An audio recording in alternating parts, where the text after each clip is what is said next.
नमस्कार, आदाब, सत श्री अकाल। मैं हूं आपका दोस्त शशांक। एक बार फिर से मेरे चैनल बिलियन टेक गुरु पे आप सभी का स्वागत है। दोस्तों, आज जो मैं आप लोगों को कहानी सुनाने जा रहा हूं, ये एक सच्ची घटना पर आधारित है। उत्तराखंड के रामनगर के पास के जंगलों की एक उदारी नाम का अघोरी बाबा हुआ करता था, जिसे अपनी तंत्र विद्याओं पे काफी गुरूर था, काफी घमंड था। उसको ये लगता था कि मैं अपने तंत्र विद्याओं से किसी को भी मैं अपने वंश में कर सकता हूँ, किसी को भी मैं मृत्यु लोक पहुंचा सकता हूँ। ये जिस गांव में रहता था, उस गांव में करीब 800 लोगों की आबादी हुआ करती थी। 8 से घर थे उस गांव में।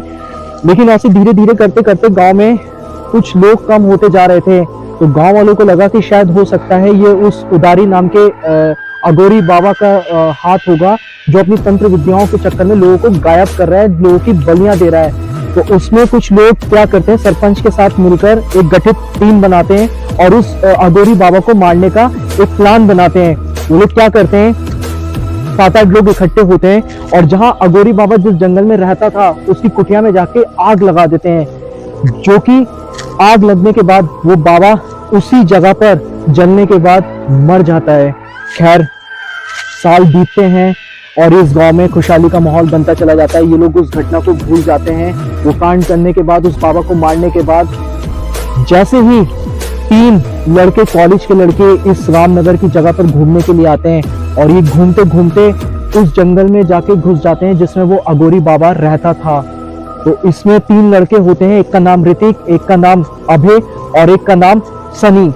जब ये तीनों लड़के अंदर जा रहे होते हैं उस जंगल में, तो ऋतिक क्या करता है, उस कुटिया के अंदर जाके घुस जाता है और जिस कुर्सी पे वो अघोरी बाबा बैठता था, वहां पे जाके बैठ जाता है। क्योंकि इनको जब इस कुटिया में जाते हैं तो ये बहुत ही इनको अजीब सी दिखाई दे रही होती है, क्योंकि वो जली भी होती है। तो वहां पे कुछ कंकाल वगैरह भी पड़े होते हैं जो कि उस अघोरी बाबा के होते हैं। खैर, इनको लगता है कि शायद ये ऐसे किसी जानवर वगैरह के होंगे, लेकिन इनको यह नहीं पता होता ये इंसानी कंकाल है।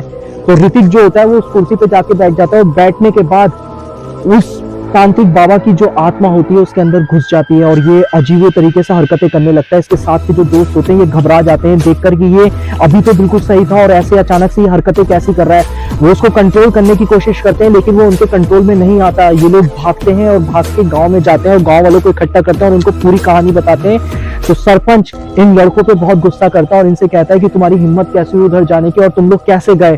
खैर, गाँव वाले इकट्ठित होते हैं और होने के बाद में उस जगह पर पहुंचते हैं। पहुंचने के बाद वो लोग देखते हैं तो वाकई में वो लोग भी होते हैं उसमें जिन्होंने उस अघोरी बाबा को मारा होता है। तो जो अघोरी बाबा की आत्मा होती है, जो ऋतिक के अंदर घुसी हुई होती है, वो उस पर अटैक करती है, उस पर हमला करती है। ये लोग क्या करते हैं, जल्दी से किसी के दिमाग में आता है कि ना इस कुर्सी को जला दिया जाए जिस पे बाबा बैठा हुआ था। तो वो लोग वैसे ही करते हैं, मिट्टी का तेल लेते हैं और उसको जलाते हैं। उसके बाद में ऋतिक में से वो आत्मा निकलती है और वो वहीं पर नष्ट हो जाती है। तो दोस्तों, मेरा आप लोगों से यही कहना है, कमेंट बॉक्स में आके बताएं कि प्रेत आत्माएं होती हैं या नहीं होती हैं। अक्सर हम लोग घूमने के लिए कहीं जाते हैं, लेकिन हमें ऐसी जगहों पे नहीं जाना चाहिए जहाँ की वास्तविकता के बारे में हमें पता नहीं होता। हो सकता है कभी भविष्य में हमारे साथ कोई ऐसी मुसीबत आ जाए जिससे निकलना बहुत मुश्किल हो। तो प्लीज ज्यादा से ज्यादा हमारे चैनल को सब्सक्राइब कीजिए, लाइक कीजिए, कमेंट कीजिए और कमेंट बॉक्स में आके बताइए कि प्रेत आत्माएं होती हैं या नहीं होती हैं। धन्यवाद।